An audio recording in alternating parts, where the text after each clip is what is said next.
It was a typical Tuesday afternoon when Sarah, a middle-aged woman living in a quiet neighborhood, noticed something peculiar. She had lived in her house for nearly a year and had never seen or heard a peep from her neighbors next door. Sarah had never thought much about the house next door, at least not until that Tuesday afternoon. It was just another quiet day in the sleepy neighborhood she had called home for nearly a year. She had settled into a comfortable routine: morning coffee on the porch, afternoon gardening, evening walks around the block. But today, something felt different. She stood in her front yard, watering her flowers, when her gaze drifted toward the neighboring house. It sat silent and still, as always. Curtains drawn tight, windows dark, driveway empty. In all the months she'd lived here, she'd never seen a single sign of life from within those walls. Sarah's curiosity stirred.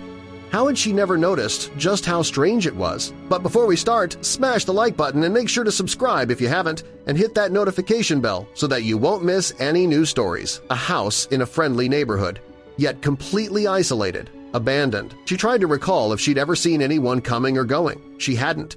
She turned off the water and walked closer, peering through the picket fence that separated their yards. The grass next door was wild and tangled, weeds choking out whatever flowers had once bloomed there. The porch sagged slightly, paint peeling from the railings. A chill ran down her spine. Something wasn't right. Sarah glanced around, suddenly aware of the quiet. The street was empty. No neighbors out walking dogs, no kids riding bikes. Just silence. She took a deep breath, stepping onto the cracked sidewalk leading up to the porch. Her heart pounded in her chest. She didn't know why she felt compelled to investigate, but she couldn't stop herself. She knocked softly on the door, the sound echoing hollowly inside. No answer. She knocked again, louder this time. "Hello?" she called out, her voice trembling slightly. "Anyone home?" Still nothing. She moved to the side window, brushing away cobwebs to peer inside. Her breath caught in her throat. The living room was a disaster.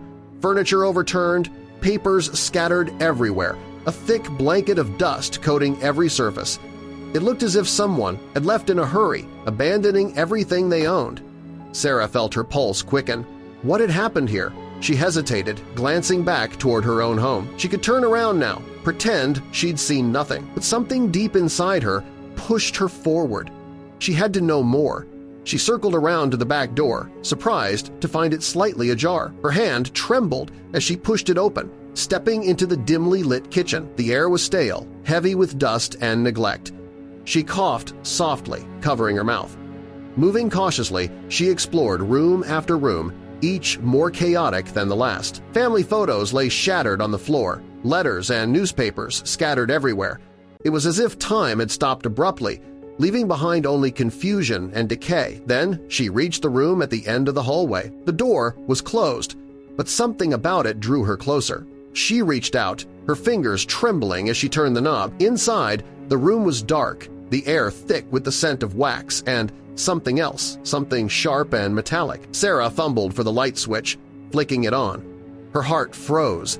At the center of the room stood a makeshift altar, covered in melted candles and strange symbols drawn hastily on the walls. On the table lay a thick, leather-bound book, its pages filled with cryptic writings and unsettling sketches.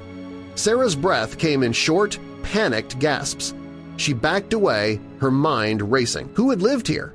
What had they been involved in? She turned and fled from the house, not stopping until she was safely back inside her own home, the door locked securely behind her. She leaned against it, her chest heaving, her mind spinning. She knew she should call the police, report what she'd found. But something held her back. She needed answers, first answers she knew she wouldn't find in any official report. Over the next few days, Sarah became obsessed with uncovering the truth. She spent hours at the local library, poring over old newspapers and records. She spoke to neighbors who had lived in the area longer, gently probing for information. Slowly, a picture began to emerge. The family who had lived next door, the Millers, had been quiet, reserved. They kept to themselves, rarely interacting with the community. Then, one night, they had simply vanished. No explanations, no goodbyes, just gone.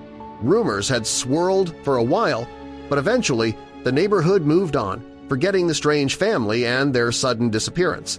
But Sarah couldn't forget. She couldn't shake the feeling that something darker had happened inside that house. One evening, as she sifted through old newspaper clippings, she found a small article buried deep in the archives. It detailed the disappearance of a local woman, a young mother named Emily Carter, who had vanished without a trace around the same time the Millers disappeared.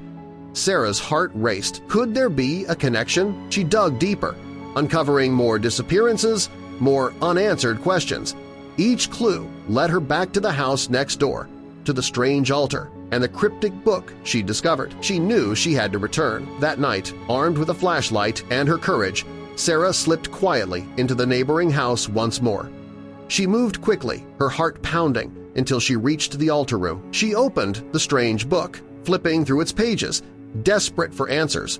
The writings were confusing, filled with symbols she didn't understand, but one page caught her eye, a drawing of a woman, bound and frightened, surrounded by shadowy figures.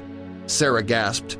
Beneath the image, a date was scrawled hastily, the same date Emily Carter had vanished. Suddenly, footsteps echoed in the hallway behind her. Sarah spun around, her blood running cold. "Who's there?" she called out, her voice shaking.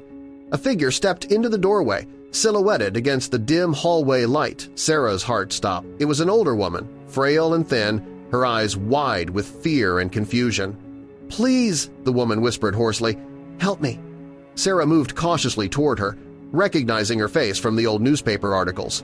"Emily Carter?" The woman nodded weakly, tears streaming down her face. "They took me, kept me here, but they're gone now. They left me behind." Sarah took Emily's hand, guiding her carefully out of the house and into the fresh night air. She called the police, explaining everything she'd discovered. Within hours, the neighborhood was buzzing with activity, police cars, ambulances. Neighbors gathered in shock and disbelief. Emily was taken to the hospital, weak but alive, finally free from the nightmare she'd endured. The authorities began unraveling the truth behind the Millerson isolated family involved in strange rituals, obsessed with dark beliefs. When their actions spiraled out of control, they fled, leaving behind their captive and their secrets. Sarah watched from her porch, exhausted but relieved. She had uncovered the truth, bringing closure to a mystery that had haunted her neighborhood for years. In the days that followed, neighbors thanked her, praised her bravery, but Sarah knew she'd acted out of something deeper, a need to understand, to uncover hidden truths. The house next door was soon cleaned, renovated, and sold to a young family eager to start fresh. Life returned to normal, the neighborhood peaceful once again. But Sarah would never forget the darkness she'd uncovered, the secrets hidden behind closed doors. She knew now that quiet neighborhoods could hold unimaginable mysteries, and she knew she'd always be watching, always listening, ready to uncover the truth again if ever it was needed.